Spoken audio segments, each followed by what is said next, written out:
Good morning from the happiest country in the world, mga ka-Gigi!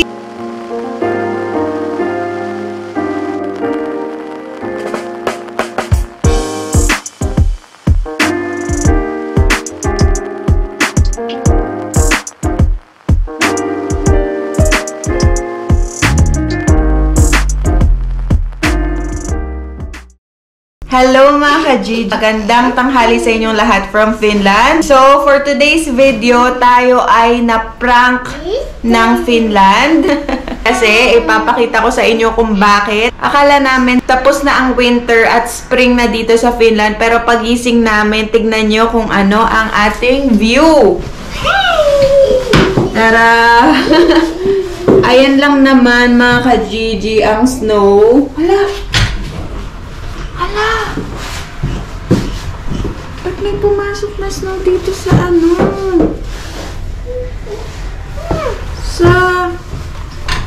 Dito sa terrace namin. Ayan, oh, ayan mga ka-Gigi, oh, nakapasok yung snow. Yung buntas ba? Paano nakapasok to? Ayan, oh.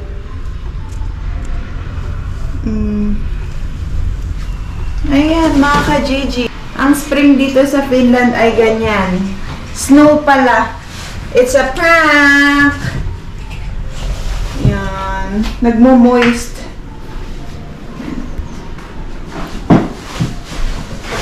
Yan ang ating terrace. Puno ng toys ni Ziki. Ayan, mga ka-Gigi. Nagmo-moist, oh.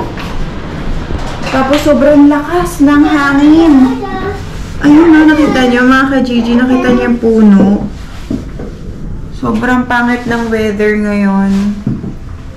So yun mga ka-Gigi, na-prank tayo. Hindi pala totoong spring. So nag-snow na naman, tapos ngayon yung weather natin nakalagay is severe weather daw mga ka-Gigi. So malakas yung hangin. Nag-prepare na ako, nabihisan ko na rin si Ziki. So aalis tayo dahil pupuntahan natin si Keng sa work. So, yun nga mga ka-Gigi, hindi ko muna pinapasok si Ziki sa daycare. Kasi kagabi, pag uwi ko galing work, kinausap ko si Keng, nag-usap kami mabuti. Kasi, kung hindi nyo napanood yung previous vlog, meron dito nangyari kahapon na shooting incident sa isang school malapit sa daycare ni Ziki. Kasi taga dito kami sa Vanta. So, sa Vanta area, nangyari yung shooting incident. Kasi kahapon, hinatid ko si Ziki sa daycare, diba? Tapos pag uwi ko, nag-edit ako ng vlog, tumawag sa akin si Keng. Tapos, sabi niya, parang meron daw shooting incident sa isang school. Sabi niya, malapit daw sa daycare ni Ziki. Tapos, syempre, binaba ko agad yung phone. Tapos, ang ginawa ko, tumawag ako agad dun sa daycare ni Ziki.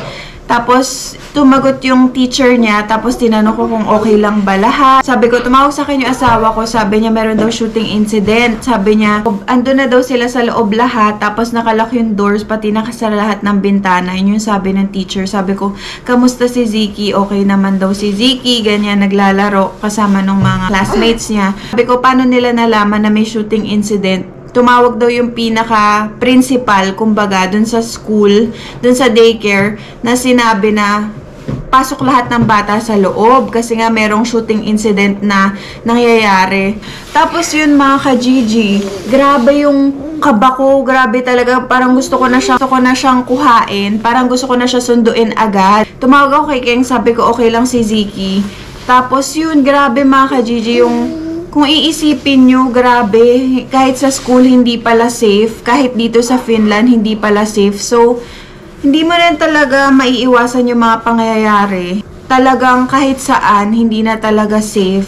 Kahit dito pa sa happiest country na sinasabi nila, hindi na rin safe. Tapos, alam nyo ba na ang suspect ay 12 years old, mga ka-Gigi. Tapos, merong isang namatay, 2 injured, kung hindi ako nagkakamali. Ipapakita ko sa inyo yung parang article.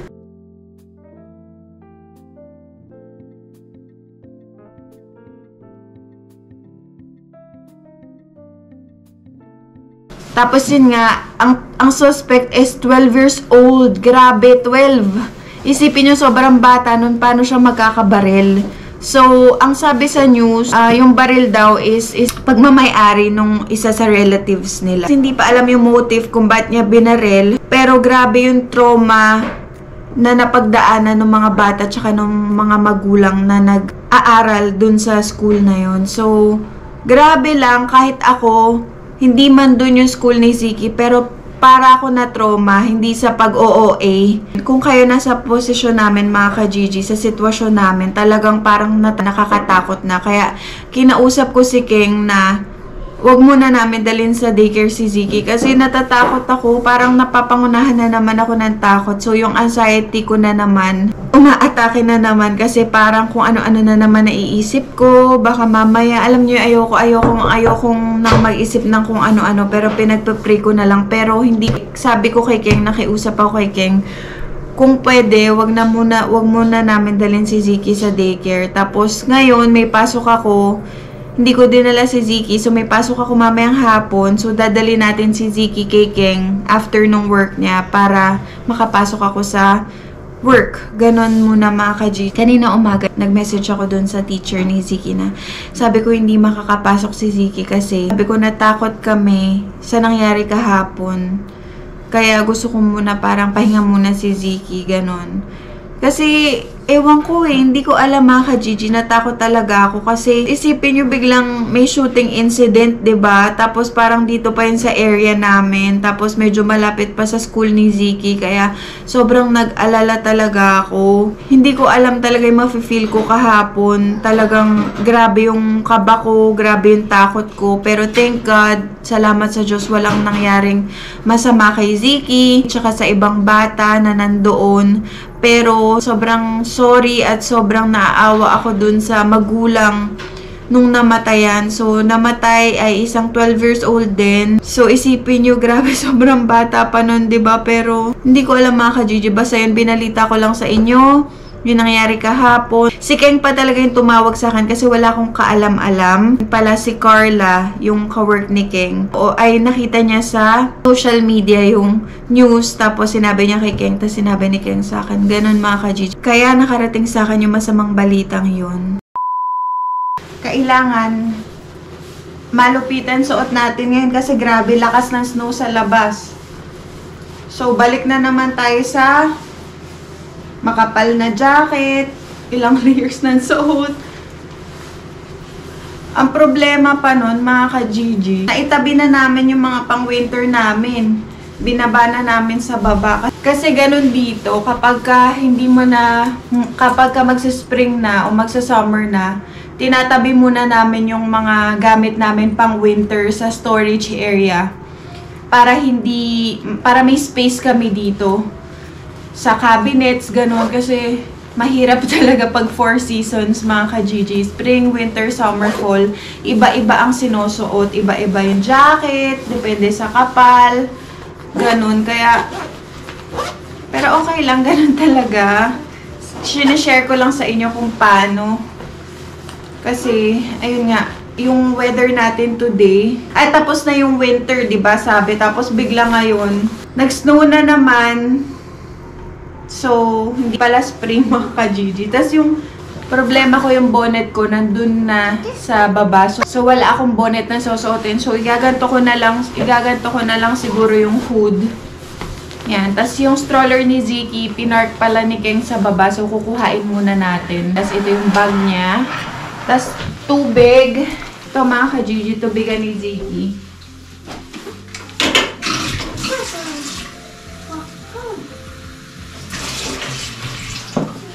Yung tubig pala dito, kinukuha lang namin sa faucet, sa gripo. Kasi yung top water dito, safe inumin, sobrang linis mga ka-Gigi, kaya okay. Hindi na namin kailangan bumili ng mineral water. Tapos to mga ka-Gigi, importante, gloves. Kasi malamig nga.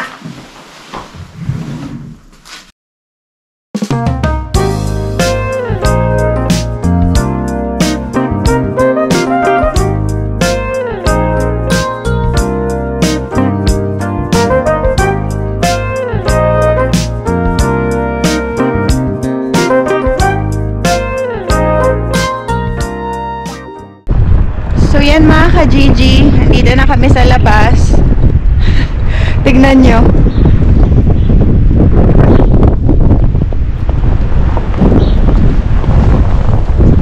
Kapal na naman ng snow. Pahirapan na naman sa pagtulak. So, mga ka-Gigi, ganito kalakas yung hangin. Kita niyo yung buho ko? Natatanggal yun. Yan si Ziggy. Paatras kami kasi nalulunod si Ziggy.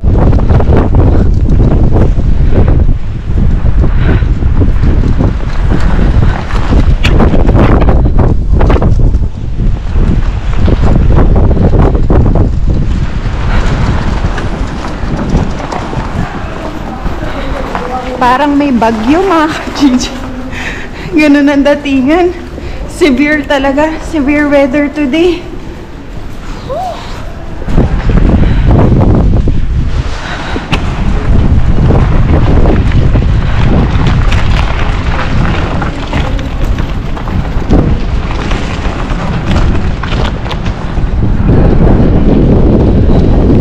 Tingnan nyo, mga ka-Gigi, basa. Basa yung loob ng train kasi nga ang kapal ng snow sa labas. Snow na naman.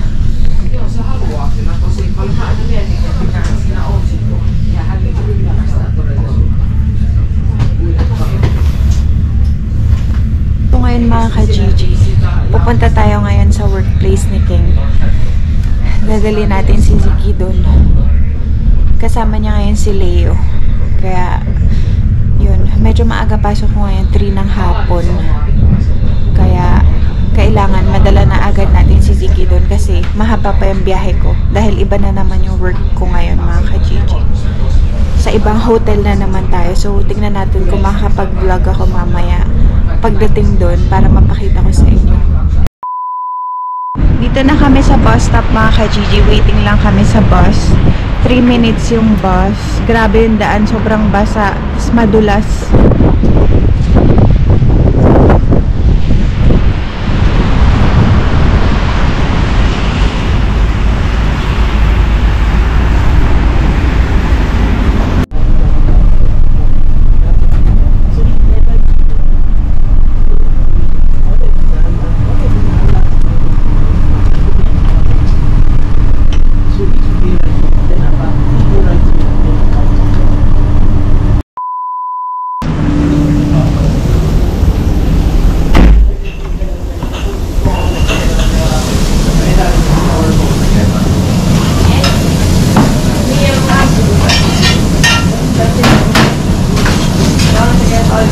Ay, Ziggy. Sige na. Ba't di ka sumasagot? Ay. Kumain ka na? Wait mo, kailangan ko na umalis. Kailangan kong pumunta sa... Kailangan ko na bumiyahe ngayon. Ay, ngayon na? Tapos ka na? Medyo ba doon sa ilalim? Tapos ka na? Bakit nandyan yan? Wala, bumiyahin sila eh. Dami ba? Ano to? Ay, ito?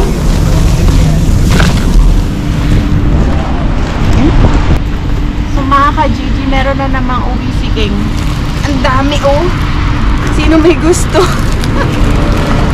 Ang daming uwi! Aray! So, papasok na ako, mga ka-Gigi. Kailangan ko nang umalis as soon as possible. Bibigay natin sa kanya si Ziggy. Aray po. Ay! Bigat!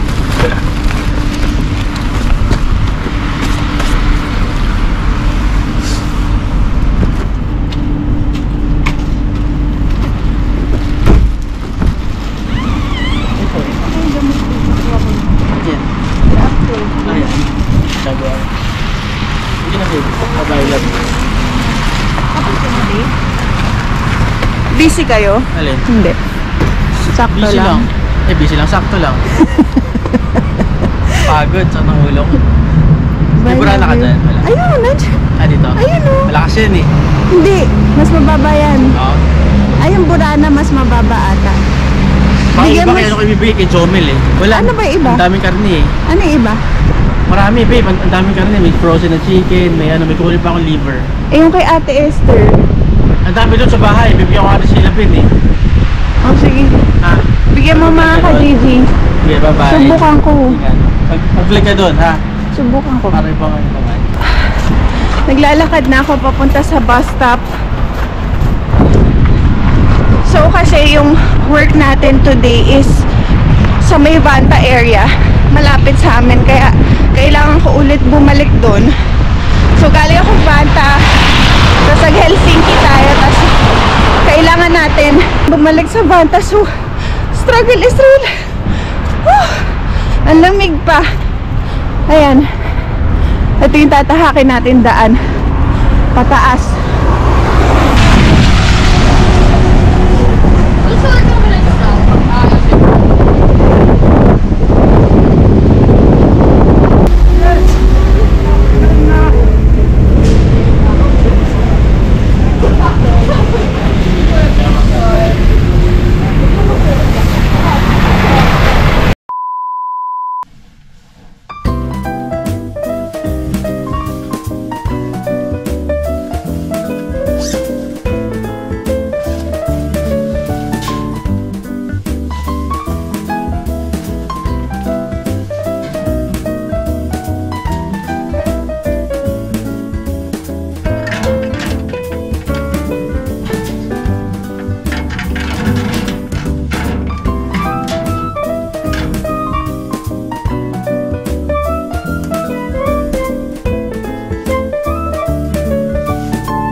the next day. Isang magandang umaga sa inyong lahat mga ka-Gigi. Hindi ko na natapos yung vlog kahapon dun sa work ko kasi ang daming ginawa. Sobrang dami naming ginawa nung araw na yon. Dun sa dalawang hotel na pinapag-workan ko, dun sa Crown Plaza tsaka sa Hotel Indigo. So, hindi nila ako nabigyan ng shift dun. So, ang ginawa ng corporate chef namin is hinanapan niya ako ng ibang hotel na kung pwede saan ako mag-work para meron silang ibigay sa akin na oras. Kasi nga, syempre meron akong kontrata doon. Bigyan nila akong work sa dalawang hotel which is Holiday Inn. Holiday Inn, marami kasing branches ng Holiday Inn dito mga ka-Gigi. So nag-work ako sa Holiday Inn Ruoholati. Tas ito, yung work ko kahapon is Holiday Inn Vanta Airport, dun sa malapit sa airport. So, itong hotel na to mga ka-Gigi, sobrang iba sa lahat ng hotel na pinag-workan ko kasi since malapit siya sa airport, sobrang busy niya. So, ang Holiday Inn Vanta Airport, tsaka Finnair, yung Finnair, airlines yun. Meron silang parang tie-up, partnership, ganon. So, pag merong mga layovers or parang may mga canceled flights, delayed flights, ganon, ang nangyayari is doon magsistay sa hotel kung saan ako nag-work ngayon, which is Holiday Inn Vanta Airport. Tapos, so syempre, yung nagtatrabaho sa kitchen doon is isa lang. Isa lang sa kitchen, mga ka-Gigi So, yung trabaho is, yung workload sobrang bigat. So, medyo na-overwhelmed ako. Hindi naman sa hindi ko kaya, pero sobrang na-overwhelmed ako na talagang grabe, sobrang busy, sobrang daming ginagawa. Hindi ako nakakakain, hindi nga ako makaihi kasi sobrang dami talagang ginagawa. Kasi aasikasuhin mo yung buffet. Kasi pagka may layovers, let's say 50 na tao na layover, yung mga tao na naka-check-in for layover, kailangan mo silang pakainin. So, kailangan mo maghanda ng buffet, which is, kailangan mo ng salad, appetizer, iba't ibang klaseng salad, ganon mga ka-Gigi, vegetables. Tapos, kailangan rin ng main course. So, kailangan mo ng at least 5 or 4 na main courses. Siyempre, kailangan mo yun. Tapos, meron ka rin at the same time, iisipin mo rin yung a la carte mo. Yung a la carte naman, yun yung mga ibang naka-check-in sa hotel na gusto kumain sa restaurant na hindi naman sila layover. Yung normal guest lang, ganon. So, dalawa yung iisipin mo. So, sobrang daming ginagawa mga ka-Gigi. So, ang nangyayari sa akin kahapon is sobrang pagod ko sa buong buhay ko. Kahapon lang ako nakaramdam ng ganong pagod na tipong naiiyak na ako sa sobrang pagod mga ka-Gigi. So, alam niyo yun, parang tas nag-overtime ako kasi ako nga lang mag-isa. So, yung mga kasama ko, umuwi sila ng maaga kesa sa akin kasi yung shift ko hanggang closing. So, ako lahat maglilinis, ako lahat magliligpit. So, ayun mga ka-Gigi. So, nag-overtime ako kasi hindi ko talaga kaya tapusin yung shift ko ng ganong oras. So, nag-overtime ako. Tapos, alam niyo yun, talaga hindi ko na alam yung gagawin ko kasi talagang hindi kaya talaga ng isang tao yun para sa akin, sa tingin ko. So, ayun mga ka-Gigi, tas pagod na pagod ako, as in, pagod na pagod ako, tas minessage ko si King, sabi ko pagod na pagod nga ako, tas sabi niya, kung kumain na daw ako, sabi ko hindi ako nakakain, tas tinanong niya ako kung gusto ko kumain, sabi ko gusto ko na lang mahiga, magpahinga, ganon. So, grabe mga ka-Gigi, naiyak talaga ako kahapon, naiyak talaga ako kagabi habang nasa bus ako, pauwi, kasi pagod na pagod ako. Alam niyo yun, yung parang, grabe, parang sobrang hirap talaga. Sobrang hirap pala talaga. Pero, naiyak lang ako sa pagod.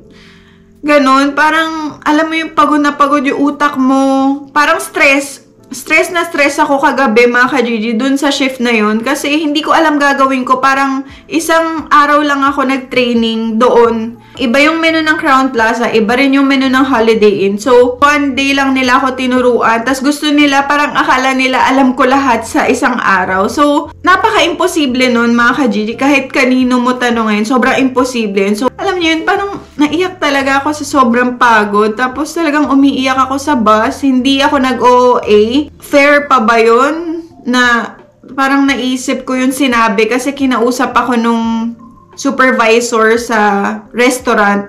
Tas sabi niya, kung ako lang daw ba mag-isa, ganun, bakit daw iniwan ako agad? Bago lang daw ako doon. Sabi niya, that's unfair. Sabi niya, kakausapin ko yung parang head ng kitchen na sasabihin ko, tatanungin niya daw kung bakit ako iniwan mag-isa. Training lang ako. Parang bago lang ako, ganun mga ka-Gigi. So sabi ko, hindi ako nagsalita, wala akong sinabi, pero siya mismo yung nakapansin kasi nakita niya sobrang aligagana ako. Alam niyo, talagang hindi ko na alam gagawin ko kasi nangangapapa ako dun sa bago lang ako dun, hindi ko pa memorize kung saan nakalagay ito. Alam niyo yun, ganun. So, sobrang hirap mga ka-Gigi. Tapos, nabalitaan ko pa na marami nang umalis na nagtatrabaho sa kitchen dun kasi nga, sobrang imposible na makaya mo yun mag-isa.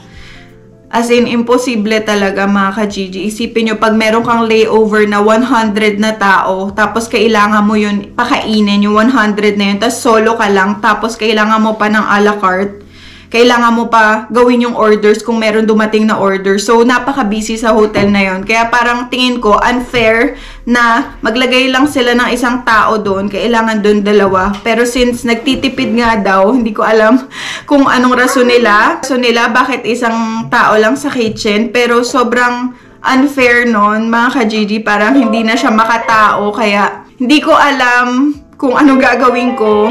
Tapos pagising ko kanina, sobrang sakit ng buong katawan ko, ang sakit ng mga legs ko, ang sakit ng mga balikat ko, at since nagbuhat nga ako ng mabibigat, ang nangyari sa akin, hindi ko maigalaw, hindi ko maitaas itong left shoulder ko, tapos itong kanang wrist ko, mga ka-Gigi, is sobrang sakit. Yung nakaraan, mga ka-Gigi, sick leave rin ako dahil nagbuhat ako ng sobrang bigat na basura. Kasi responsibility mo rin yun sa kitchen na pagkatapos ng shift mo, magtatapon ka ng basura. So, yung bio-waste, yung parang mga tirang pagkain ng breakfast, kailangan ko siyang itapon sa main garbage bin. Tapos, siguro mga 20 kilos siya, ganun siya kabigat. Tapos, pinilit ko yung sarili ko, penrersa ko yung sarili ko na buhatin. So, nakailang try ako, ayaw talaga. Tapos, nung last try, tumunog yung ganito ko. Yung right wrist ko tumunog. Hindi ko pinansin nung una. Tapos, nung pagka-uwi ko ng bahay, ayun na, doon na nag-start sumakit. Tapos, itong left arm ko, hindi ko na siya maiangat. Tapos, ito ring sa sa left rib ko, dito sa may chest, kumikirot na talagang hindi ako makatulog. Umiiyak ako kay Keng. Sabi ko, sobrang sakit. Tapos sabi ni Keng, uminom ako ng pain reliever. Tapos ininuman ko, kaya nakatulog ako nung gabing yun. Tapos, the next day, nagpa-doktor agad ako, mga ka-Gigi. So, kailangan ko magpa-doktor. Ayan, papakita ko sa inyo.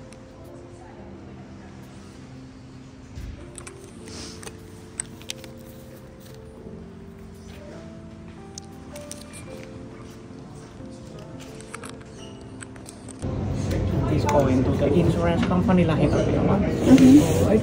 So it's just this way, it's nearby, it's in the corner there, so behind this wall. So yeah, this is the room number. Okay, I will just wait there. Yeah. Okay, yes. Thank you so much.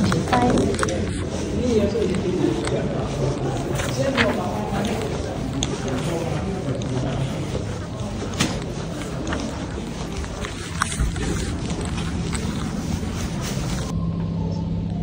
Dito na ako sa x-ray, mga ka-Gigi.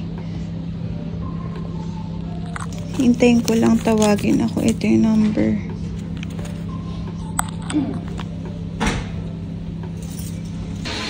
Ito x-ray room nila, mga ka-Gigi, dun sa loob. Yan. Ito yung dressing room. Bawal buntis.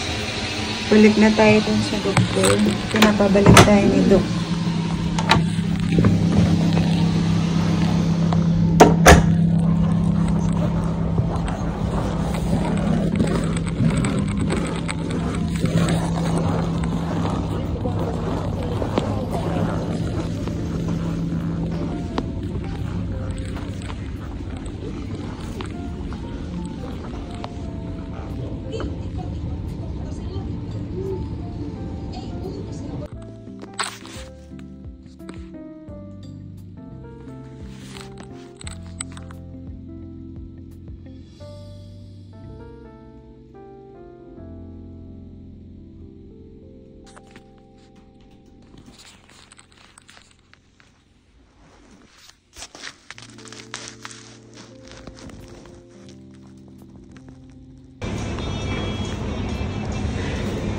Ito yung Tarvis Talo mga ka-Gigi, or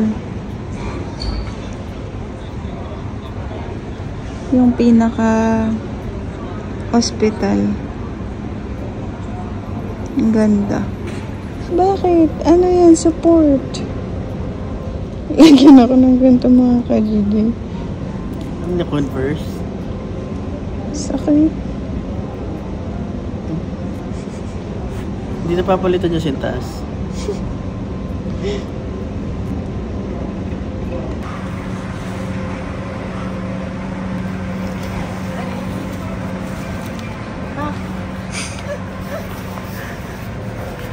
Injured yarn.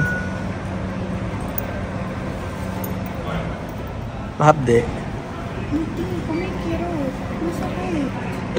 Ang kagandahan dito sa Finland, kapag na-aksidente ka sa trabaho, meron silang insurance na magko-cover nun. Tapos sila lahat magbabayad, mga ka-Gigi. So, pumunta agad ako sa doctors. Tapos, yun nga, pina-x-ray ako. Pina-x-ray itong right wrist ko, pina-x-ray itong left arm ko, tsaka itong chest ko. Gigi, pina-x-ray. Thank God, wala namang serious injury, wala namang serious fracture. Pero yung parang sabi ng doktor is yung ligament, na puwersa daw yung mga muscles ko, tsaka yung ligaments ko, kaya ganun. Dito naman sa left arm ko, kailangan ko daw magpatingin sa physical therapist para kasi meron siya nakita na problema. So, kailangan ko daw magpatingin sa physical therapist. Tapos nun, akala ko okay na ako, ganun. Tapos yun nga, nag-work na ako sa Holiday in Vanta. Pagkatapos, mga ka-Gigi, yun nga, nagbuhat ako yun sa 2 araw ko doon, nagbuhat ako ulit ng mabibigat. So ngayon, sobrang sakit na naman. Hindi ko na naman maiangat tong left shoulder ko, tapos itong right wrist ko, ang sakit na naman. So uminom ako ng gamot. Nag-message ako dun sa chef, sabi ko, hindi ako makakapasok kasi sinabi ko yung nangyari na ang dami kong binuhat, ganun. Tumawag ako sa doktor, tapos sabi ko sa doktor, hindi ako makakapunta kasi hindi nga ako makagalaw masyado. So sabi nung doktor, kailangan ko magpahinga ng matagal, kulang daw yung recovery time ko, kaya kailangan ko ng more weeks para magpahinga. Hindi naman basta-basta daw gagaling ito, kaya kailangan ko ng more weeks. Makakapasok ngayong week, kaya dahil nga na-aksidente na naman ako, ito yung nangyari sa akin, ganun na naman. So, ang mali ko lang din is, kala ko kaya ko na, pero hindi pala, kasi nahihiya ako dun sa mga head chef ko na hindi ako pumasok, ganun. Parang ayokong nakakaabala sa ibang tao, or ayoko makaabala sa mga boss ko, sa head chefs, ganun. Kaya, pinasukan ko mga ka-Gigi kahit hindi pa ako 100% okay dahil sobrang nahihiya ako. Ayoko makaabala ng tao. Kanina, meron akong video call appointment sa doktor. Tapos yun nga, sabi niya, i-refer niya ako sa physical therapist. Tapos kailangan ko magpa-appointment doon.